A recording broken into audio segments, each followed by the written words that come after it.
Magandang araw mga manonood. Nasa channel kayo ng Crossmoto. Sa episode na ito, lilihis muna tayo sa motorsiklo at pag-uusapan ang isang interesanteng bagay. Enerhiya ng atomo. Sa ika-20 siglo, natutunan ng tao kontrolin ang enerhiyang nagmumula sa radioactive decay ng mabibigat na elemento. Ang mga reaksyong ito ay pinagmumulan ng napakalaking enerhiya na mas mataas ng ilang ulit kumpara sa enerhiyang nalilika kapag sinusunog ang kaparehong bigat ng fuel. At ang tanging makakalamang sa kanila pagdating sa enerhiyang nalilika ay ang mga reaksyon ng pagsasanib at anihilasyon. Natutunan ng tao gamitin ang kapangyarihang ito para sa pagkawasak at paglika. Ang atomikong bomba, proyektong Manhattan at Hiroshima ay mga kwento ng paglika at paggamit ng sandatang napakalakas. Maraming dokumentaryo at iba pang material online tungkol dito. Ngunit mas interesado tayo sa mapayapang paggamit ng atom.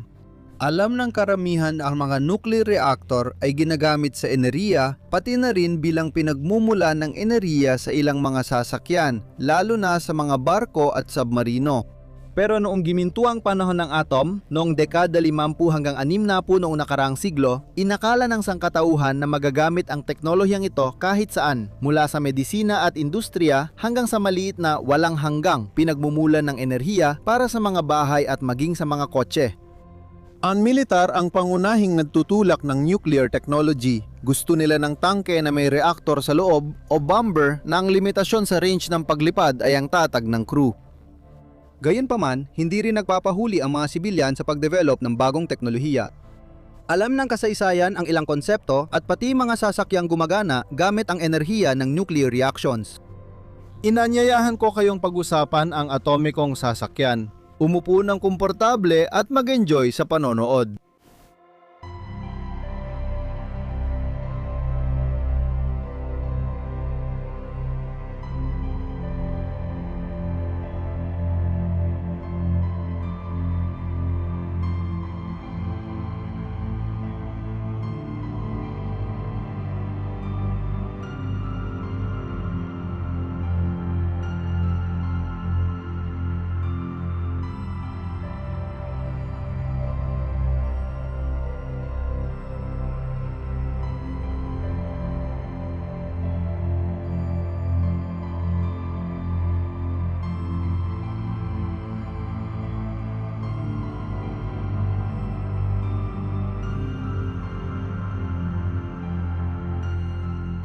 Ang paglitaw ng atomic bomb at paggamit ng atomic energy sa mapayapang paraan ay nagbunga mula sa mga dekada ng theoretical at practical na gawain ng maraming siyentipiko. Ang unang atomic bomb ay lumitaw noong taong 1945 sa Estados Unidos ng Amerika. Ang Estados Unidos ng Amerika lang ang gumamit ng sandatang ito sa Hiroshima at Nagasaki sa kasaysayan ng sangkatauhan. Noong taong 49, ang Unyong Sobyet ang naging pangalawang bansa na nagkaroon ng atomic bomb. Sa taon ding iyon, may isa pang mahalagang pangyayari sa Unyon. Ang pamahalaan, matapos makinig sa mga siyentipiko tulad ni Pyotr Kapitsa, Sergei Vavilov at Igor Kurchatov, ay nagpasya na magtayo ng kauna-unahang civil atomic facility sa Unyon at sa buong mundo, partikular isang atomic power plant. Noong Oktubre ng taong 1954, ang Obninsk Nuclear Power Plant ay inilunsad at isinama sa network ng Mosenergo. Ang unang batong pundasyon ng mapayapang paggamit ng atom ay nailagay na.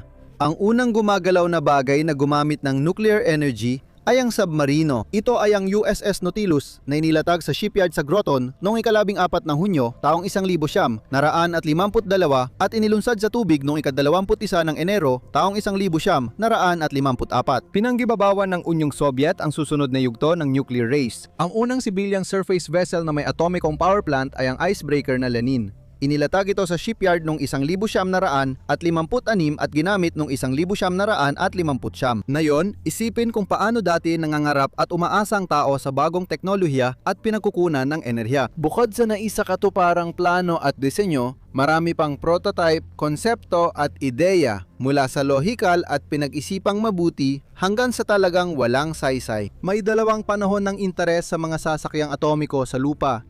Ang una ay naganap noong dekada 50 at 60 ng nakaraang siglo at may kaugnayan sa karera ng armas sa pagitan ng Unyong Sobyet at Estados Unidos ng Amerika, pati na rin sa matibay na paniniwala ng mga siyentipiko na ang atom ay ganap na masusupil sa mga darating na taon.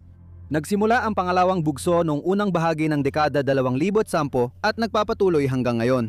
Ang panahong ito ay may ibang dahilan, ang paglitaw ng mga bagong teknolohiya at materyales, ang pag-asam na anumang araw ay magiging matagumpay ang pagsasagawa ng kontroladong reaksyon ng thermonuclear fusion at ang panibagong pag-usibong ng kasikatan ng mga paglalakbay sa kalawakan. Lahat ng mga pangyayaring ito ay muling nag-udyok sa ilang mga inhinyero na bumalik sa pag-aaral ng konsepto ng atomikong sasakyan. Balikan natin ang dekada 50 ng nakaraang siglo. Bago pa naisip ang magdisenyo ng sasakyang may reaktor, sinimula na ang ideya ng atomikong tangke. Ang modelo ng tangke na TV-1 ay ipinakita sa isang kumperensya na nakatuon sa mga posibilidad ng pag-unlad ng armored vehicles na ginanap sa Detroit noong Hunyo 1954. Ang tangke ay inaasahang magiging isang 70 toneladang makinang pandigma na may sandatang 105 mm kanyon na T-140 at may 350 mm frontal armor. Batay sa kalkulasyon ng mga ininyero, kayang mag-operate ng reaktor na nagpapatakbo sa tangke at turbina gamit ang superheated na hangin mula sa atmosfera ng buong lakas sa loob ng 500 oras. Ipinakita rin sa kumperensya ang pangalawang tangke, ang R-32. Ibig sabihin ng konseptong ito ay paggawa ng mas magaan na tangke kaysa sa TV-1. May planong lagyan ng nuclear reactor ang R-32 para umabot sa 6,500 kilometro ang saklaw ng tangke. Ang R-32 ay dapat tumimbang ng humigit kumulang 50 tonelad, magkaroon ng armor na 100 at 20 mm sa harapang bahagi at bilang pangunahing sandata ay isang 70 mm smoothbore na kanyon na T-208. Gayunpaman, ang parehong proyekto ay hindi inirekomenda para ipagpatuloy ang pagdevelop. Ang reaktor na may bukas na cooling system ay tiyak na maglalason sa hangin. Bukod sa polusyon, ayon sa mga inhinyero, malalantad ang crew ng tangke sa matinding radiation. Kung naitayo ang TV-1 at R-32, mas magiging delikado pa sila para sa sarili nilang tropa kaysa sa tropa ng kalaban. Ang problema sa tangke na may atomikong makina ay ang malaking saklaw ng biyahe ay hindi nangangahulugang mataas ang otonomiya. Reserba ng bala, pampadulas at tibay ng truck ang nagbabalansi dito. Kung masira ang tangke, malaki ang sansang magdulot ito ng radyaktibong kontaminasyon sa lugar.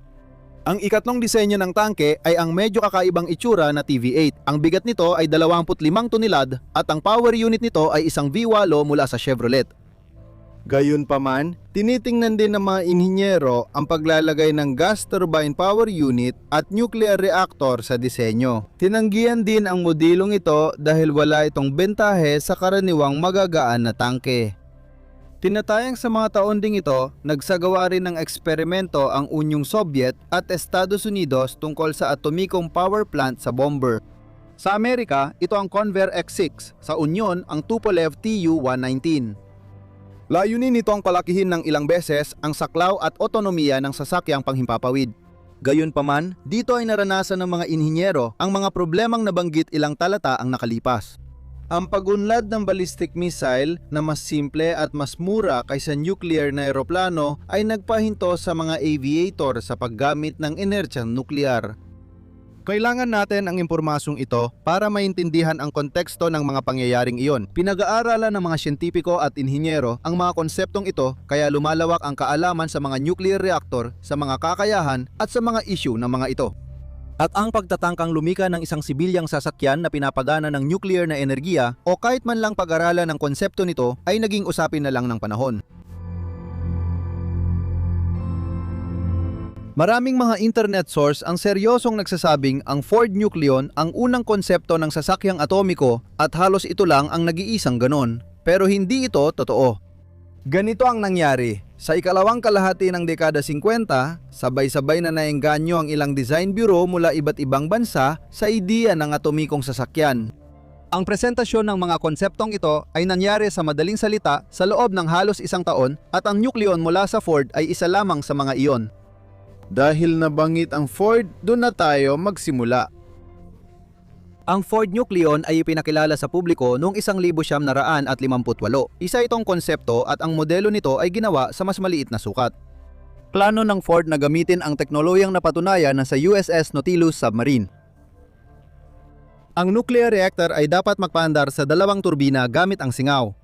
Simple lang, may tubig sa sasakyan na pinaiinit ng reaktor hanggang maging singaw para paandarin ang mga turbina.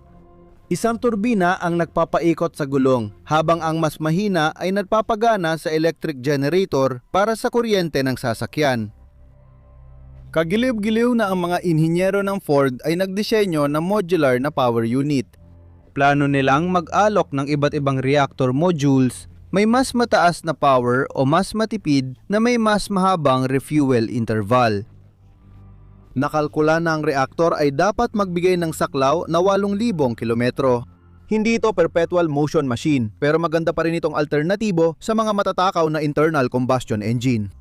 Kaunting kaalaman sa kasaysayan. Noon, kilala ang mga sasakyan sa Amerika sa pagiging matakaw sa gasolina at sa ilang grupo, ipinagmamalaki pa ang mataas na konsumo nito. Gaano karami ang konsumo ng Chevy mo? 30 litro bawat 100? Mahina ka. Yung Ford ko, 4 na po ang kinakain. Ganito ang planong pagpapakarga sa Ford Nucleon. Sa service station, papalitan ang reactor na may gamit na fuel ng bago. Ang luma naman ay ipapadala sa planta para sa refill at maintenance. Isa pang tanong, kumusta ang kaligtasan sa radyasyon? Pinag-aaralan nito ng mga ininyero ng Ford. Una, iniladay ang driver at pasahero sa pinakamalayong distansya mula sa radyasyon sa likod ng unahang ehe ng sasakyan. Mayroon ding mga espasyo na inilaan para sa paglalagay ng lead na proteksyon sa paligid ng reaktor. Binigyang diin ng konsepto ang futurismo ng ideya. Pinag-aralan nila ang hindi bababa sa 2 bersyon ng panlabas ng sasakyan. Isa na may buntot na palikpik at isa na wala. Tulad na inaasahan, nanatili lang ang Nucleon bilang konsepto. Noong panahong yon, imposibleng paliitin ang reaktor ng submarino para magkasya ito sa chassis ng kotse. Isama mo pa ang bigat ng lead na panangga sa radyasyon. Ang orihinal na S2W na reaktor sa submarino ay tumitimbang ng 35 tonelad at may proteksyong estruktura, may diameter na halos 5 metro. Idagdag mo pa ang makatwirang takot sa isang nuclear na holokausto. Alam na ng sangkatauhan, batay sa karanasan ng Hiroshima at Nagasaki, kung gaano kabigat ang maaaring idulot ng radyasyon. Ilang buwan bago ipakita ang Fort Nucleon noong ika-10 ng Oktubre, 1957 nagkaroon ng aksidenteng naglabas ng maraming radioactive na sangkap sa isa sa 2 reaktor ng atomic complex sa Sellafield, Hilagang Kanluran na Inglaterra. Ang mga nakapanood ng dokumentaryo ni Suren ay pamilyar sa pangalang ito. Ang orihinal na modelo ng Fort Nucleon ay kasalukuyang nakaimbak sa museo ni Henry Ford. Isa pang sasakyan na binalak lagyan ng enerhiya ng atom ay ang French Arbel Symmetric noong 1958. Ang unang Arbel ay dinisenyo at ginawa ni André Lubier sa tulong ng kanyang kapatid na si Maurice noong 1951 at ito ay nilayon bilang isang hybrid. Ang inline 4 ng Simca ang nagpapaandar ng generator na nagbibigay ng enerhiya sa electric motor. Tinawag na symmetric ang sasakyan dahil sa symmetrical nitong disenyo. Napakasimple lang. Sa loob ng 2 taon, ilang sasakyan ang ginawa para sa eksperimento at presentasyon. Ngunit nauwi sa dead end ang proyekto. Makalipas ang 4 na taon, naisip muli ni Lubier ang sariling sasakyan. Ang pangalawang bersyon ay dinevelop sa pagitan ng taong 57 at 58. Ipinakita ito sa Geneva Motor Show noong Marso ng 58. Sa konseptong ito, tinitingnan ang mga alternatibong power unit. Una ay gas generator, pero mas interesado tayo sa ikalawa. Gusto ng mga Pranses na isama sa disenyo ang isang 40 kilowatt na nuclear thermal generator na gagamit ng mga kaset ng nuclear waste bilang fuel. Ang pamunahing pagkakaiba ng power unit na ito kumpara sa ideya ng kumpanya ng Ford ay ang mga Pranses ay nagpasya na gumamit ng nuclear na baterya imbes na reaktor. Katulad ng nuclear reactor, ito ay naglalabas ng init na maaaring gamitin para painitin ang coolant at pagkatapos ay gawing mechanical o electrical na enerhiya. Pero sa ganitong klase ng baterya, walang nagaganap na chain reaction, hindi tulad ng sa reaktor. Sa totoo lang, nagsimula ang teknolohiyang ito noong 1913. Noon unang ipinakita ni Henry Moseley ang kuryenteng nalilika mula sa radiation ng mga charged particles. Sa madaling salita, ang bateryang ito dapat ang nagpapatakbo sa mga electric motor ng Arbel Symmetric. May proteksyon laban sa radyasyon at dahil mas hamak na maliit ang nuclear na baterya kaysa reaktor, nananatiling makatwiran ang bigat at sukat ng sasakyan. Ang magkapatid na Lubier ay sabik na sabik na. Inaasahan nilang makagawa ng isang batch ng 100 sasakyan para sa mga taxi at sumali rin sa karera ng 24 na oras ng Le Mans noong 59. Di natupad ang kanilang plano. Hindi pinayagan ng pamahalaang Pranses ang nuclear fuel kaya natigil ang paggawa sa konsepto.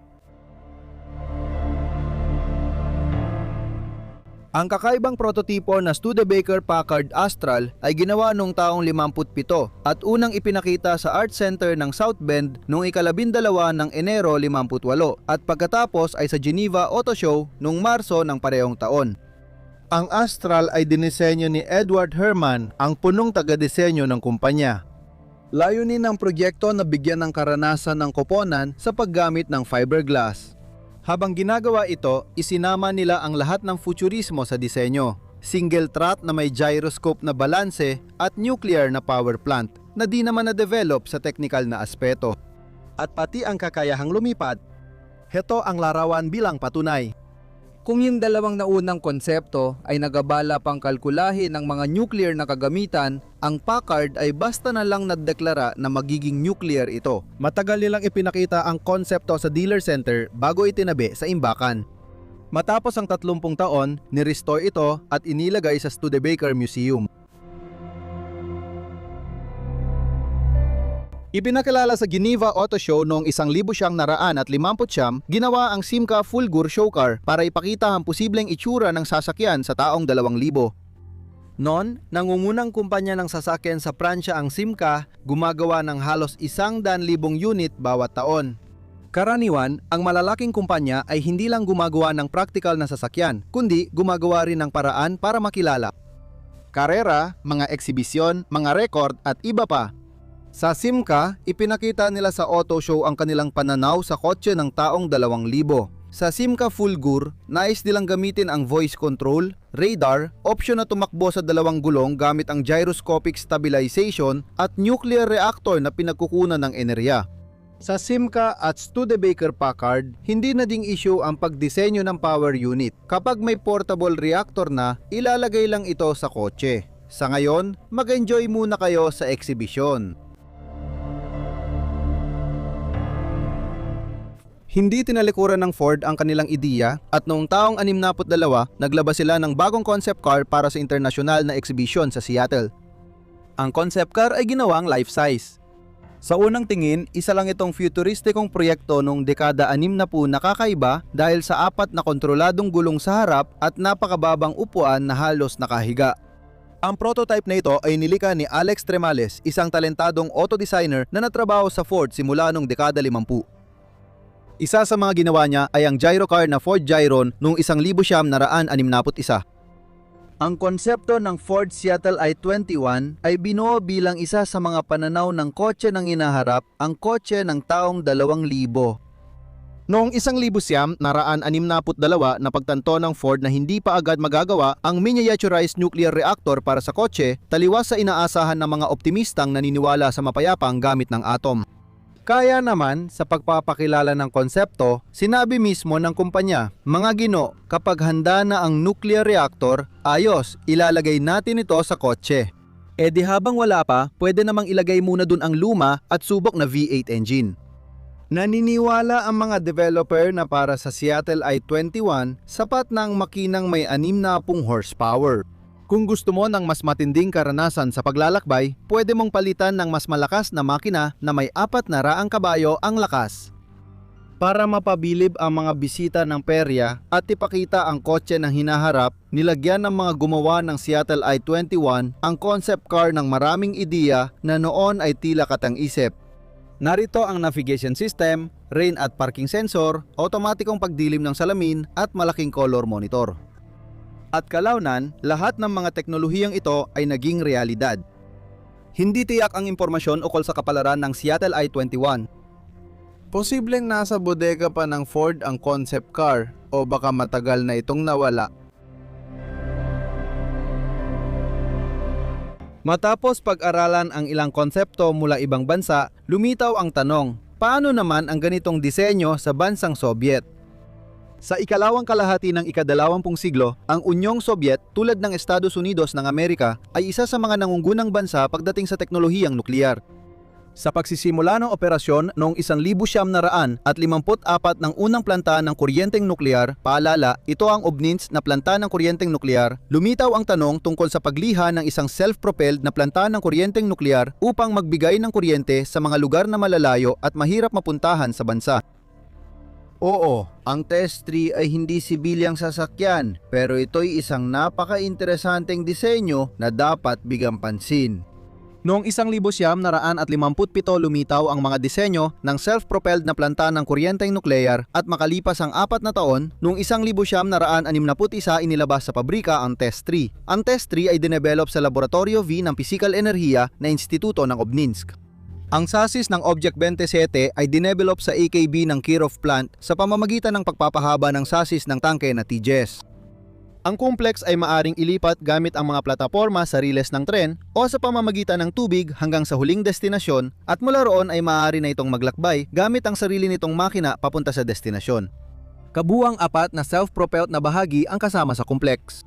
Sa una, naroon ang reaktor na may aktibong bahagi, isang silindro na may diameter na 600 at 60 mm, taas na 600 at may 74 na heat-emitting assembly sa loob. Ito ay 2-circuit water-water reactor na may thermal power na 8.8 MW. Ang mismong reaktor, o mas eksakto, ang aktibong bahagi nito ay nasa loob ng isang mabigat na lid na lalagyan na siya namang nakalagay sa isang tangke. Kapag ginagamit, puno ng tubig ang tangke. Kapag nililipat, tinatanggal ang tubig mula dito. Ang ikalawang transporter ay may steam generator, circulating pump at iba pang gamit para sa pagpapatakbo ng reaktor. Ang kuryente ay ginagawa sa ikatlong makina ng complex kung saan may steam turbine unit na nagbibigay ng 1.5 MW ng electrical na kapangyarihan. Ang ika-4 na installation ay may control at monitoring panel kasama ang auxiliary emergency diesel generator at mga baterya. Sa working position, ang 4 na makina ay konektado ayon sa pagkakasunod gamit ang mga tubo, control cables at power cables. Bukod pa rito, ang bahagi ng reactor at steam generator ay inilalagay ng hiwalay mula sa electrical at control section. Bukod pa rito, para sa karagdagang proteksyon, naglagay sila ng mga tambak ng lupa sa gilid ng mga ito at gumawa ng karagdagang proteksyon gamit ang konkreto. Ang mga pagsubok ng Test 3 ay isinagawa sa Physical Energetic Institute sa Obninsk. Nagsimula ang mga ito noong taong 1960. Noong 1961, ang istasyon ay inilagay sa operational mode sa panahon ng mga pagsubok at nagpatuloy ito hanggang 1965 hanggang sa kailanganin ang pagpapalit ng mga thermal assembly. Ang bigat ng lahat ng dagdag na kadamitan sa 4 na self-propelled na sasakyan ay 210 tonelad. Pinatunayan ng operasyon ng Test 3 ang pagiging maaasahan nito at nilinaw ang prinsipyo ng atomic power plant at atomic combined heat and power plant para sa malalayong lugar. Sa unang pagkakataon, naipatupad din ang karanasan ng self-regulating mode sa pagpapatakbo ng atomic power plant. Sa simula ng taong 1967, tumanggi ang kagawaran ng militar sa paggamit ng konsepto ng ganitong mga planta ng kuryente. Wala ring interes mula sa mga sibilyang ahensya kaya itinigil ang mga gawain sa Test 3. Kalaunan, isinasaalang-alang ang reactor block para makagawa ng maraming mainit na tubig na kailangan sa ilang oil field upang mapalapit ang langis sa ibabaw. Hindi natuloy ang ideya at isinara ang natatanging self-propelled atomikong planta ng kuryente noong 1969. Noong dekada 80, ang ideya ng transportableng malalaking bloke ng maliit na kapasidad na atomikong planta ng kuryente ay naging Test 7 at Test 8. Noong 1973, ipinagpatuloy sa Belarusian Soviet Socialist Republic ang mga gawain sa temang ito nang magtatag ng espesyal na tanggapan ng mga taga-disenyo sa Institute of Nuclear Energy. Dahil sa maraming taong trabaho, noong 1985 nilikha at pinatakbo ang mobile na atomikong planta ng kuryente na Pamir 630D. Dalawang mobile na atomikong planta ng kuryente ang ginawa para sa pagsubok ng pasilidad. Isa para sa pagsubok sa totoong kondisyon sa labas at isa para sa energy test sa test bench. Nagsimula ang electrical na operasyon ng unang Pamir reactor noong Nobyembre 24, 1985 at tumagal ang mga pagsubok hanggang Setyembre 1986. Ang experimental prototype ay tumakbo ng mga 3,500 oras sa iba't ibang antas ng pagkarga. 2 beses nang nailagay ang planta sa design capacity. Ang thermal power ng reactor installation ay 5 megawatt at ang electrical ay 630 kilowatt. Ang mga reactor at turbo generator block ay isinakay sa dalawang espesyal na semi-trailer. Ginamit ang MAZ 79 bilang pangunahing truck para sa installation. Sa kabuuan, mga 28 katao ang naglilingkod sa istasyon. Ang installation ay dinisenyo para sa transportasyon gamit ang tren, dagat at eroplano. Tuluyang natigil ang karagdagang pag-unlad ng Pamir at TES 7 at 8 dahil sa sakuna sa Chernobyl Nuclear Power Plant noong 1986. Itinigil ang mga gawain para sa proyektong Pamir 600 at 30D. Nananatili pa rin ang teknikal na dokumentasyon at karanasan. At sa mga balita noong 2020 hanggang 21, may lumabas na impormasyon na sa Rusya ay may mga ginagawang proyekto para sa pagtatayo at pagsubok ng katulad na pasilidad. Ngunit balikan muna natin ang nakaraan sa simula ng dekada 60. Nang makita ni Nikita Khrushchev ang mga konsepto ng Amerikanong sasakyang di-atom, inutusan niya ang mga siyentipiko at ininyero na gumawa ng pampasaherong sasakyang di-atom para sa mga sibilyan. Sa umpisa ng dekada 60, sinimula ng mga inhinyero mula sa isang lihim na automotive design bureau sa pamumuno ng pisikong si Alexander Kamnev ang pagbuo nito. Siya mismo ang nagdisenyo ng pangunahing bahagi ng Volga Atom, ang nuclear na planta. Ang naging basehan para sa Volga Atom ay ang Sereng Gas 21 Volga. Ang pinakakagiliw-giliw sa sasakyang ito ay ang kanyang power plant. Ang makina na A2 ay isang karaniwang 4 na silindrong makina, ngunit ang ginagamit itong gasolina ay uranium 200 at 35. Sa dulo ng piston ng mga silindro, may washer na enriched uranium. Sa dulo rin ng silindro, may graphite washer bilang neutron moderator. Ginamit ang helium bilang working fluid sa mga silindro. Sa compression stroke, nagkakalapit ang uranium at tumataas ang neutron multiplication factor. Dahil sa init, umiinit at lumalawak ang helium na nagtutulak sa piston. Ito ang power stroke.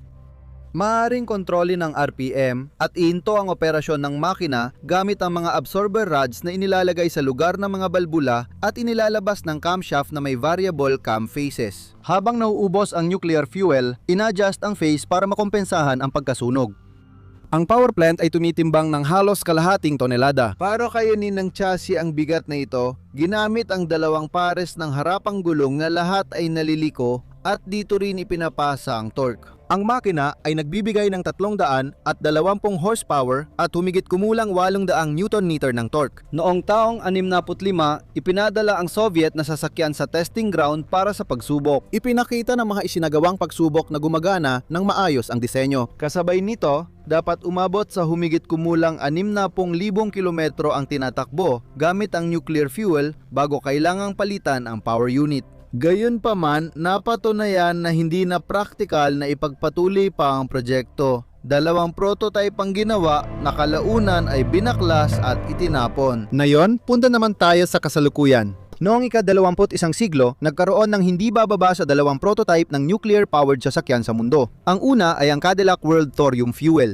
Ang concept car na ito ay dinisenyo ni Loren Colesus noong 2009. Layunin ng konsepto na ipakita ang disenyo ng sasakyang kayang tumakbo araw-araw ng 100 taon nang hindi nasisira o nangangailangan ng refuel. Para makamit ito, iminungkahi ng may akda na gumamit ng matitibay na materyales, doblehin ang pangunahing sistema para mas tumibay, at gumamit ng thorium nuclear power plant. Hindi madaling balewalain ang interes ng mga siyentipikong nuklear sa thorium ngayon. Ang reserba ng radioactive elementong ito sa mundo ay 3 hanggang 4 na beses mas marami kaysa uranium. Para sa Cadillac na ito, pinag-aralan ng kumpanyang Laser Power Systems ang thorium energy system at planong i-mass produce ang makinang ito. Nagtagumpay ang kumpanyang ito na gawing 250 kilo lang ang makina, kapareho ng bigat ng modernong V8. Ang natatangi sa disenyo ng Cadillac WTF ay ang 4 nitong gulong na may tig-6 na magkakahiwalay na segment. Bawat isa ay may sariling electric motor. Sa ganitong paraan, pinatibay ni Colesus ang kanyang disenyo para tumagal ng 100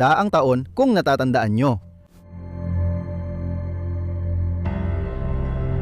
Narito naman ang isang bagong konsepto ng sasakyan na tinatawag na SpaceX Fusion Concept na ipinakita noong 2022. Sa totoo lang, wala itong kinalaman kay Elon Musk. Dinisenyo ng designer na si Kellen Gostin ang konseptong ito. Isinasaalang-alang niya ang paggamit ng reaktor na HB11 sa sasakyan. Hindi tulad ng ibang disenyo na nakabatay sa pagkabulok ng radioactive na elemento, gumagana ang reaktor na ito sa pagsasanib ng hydrogen at boron-11 gamit ang laser radiation. Mas ligtas umano ang reaktor na HB11 kaysa nuclear reactor. Balak ilagay ang compact thermonuclear reactor sa likuran ng futuristic na sasakyan. Magandang ideya, hindi lang sa transportasyon, kundi pati sa paggawa ng compact, environment-friendly at ligtas na reaktor. Para sa interesado, i-google ang reaktor na HB11. Gayon din, pagdating sa paggawa ng mini reactor, noong 2022 ay nagpakilala rin ang kumpanyang Rolls-Royce. 7 dekada nang umiikot ang pangarap na gumawa ng atomikong sasakyan. Bilang resulta, mayroon tayong ilang mga konsepto, ilang nagawang mobile na atomikong planta ng kuryente at isang medyo kadudadudang katotohanan tungkol sa paggawa ng Volga Atom.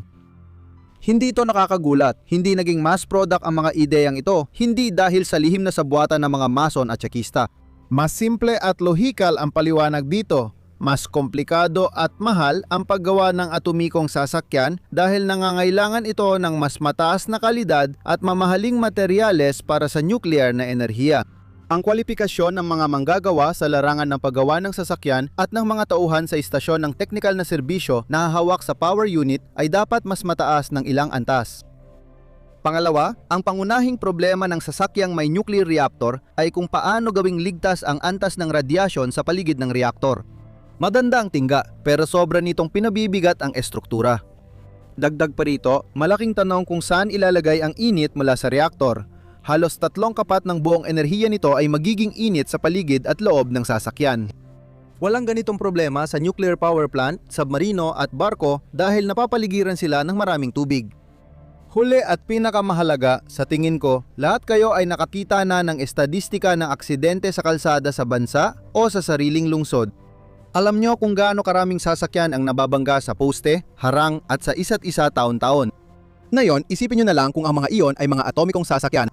Ang seryosong aksidente sa ganitong sasakyan ay maaaring magdulot ng polusyon sa kapaligiran. At kung ang ganitong sasakyan ay mapunta sa kamay ng isang terorista para na itong maruming bomba na may gulong. Buti na lang at ang ideya ng mass production ng civil nuclear na sasakyan ay di lumampas sa konsepto o ilang prototype. Sa mga espesyal na nuclear na makinang pinapatakbo ng sanay na tao tulad ng Test 3, mas bukas ang isip ko sa ganitong disenyo kahit may mga aberya pa rin kahit bihasa ang mga tauhan. Sa taong 2023, nananatiling interesante ang posibilidad ng pagsasakatuparan ng thermonuclear fusion at thorium reactors. Gayunpaman, dapat nating maunawaan na ang mga teknolohiyang ito ay nangangailangan pa ng maraming solusyon at pagsagot sa iba't ibang mga issue. Tanging panahon lang ang makapagsasabi sa mangyayari pa sa industriyang ito. Sa puntong ito mga kaibigan, dito na natatapos ang aking kwento. Maraming salamat sa inyo sa pagbibigay ng oras para panoorin ang video na ito. Kung nagustuhan nyo ito, mag-like, i-rekomenda sa mga kaibigan at mag-subscribe kung di pa kayo nakasubscribe. Espesyal na pasasalamat sa lahat ng tumutulong sa channel sa pamamagitan ng pinansyal na suporta gamit ang mga detalye na nakalagay sa description. Kasama ninyo ang Cross Moto Channel. Hanggang sa muli nating pagkikita.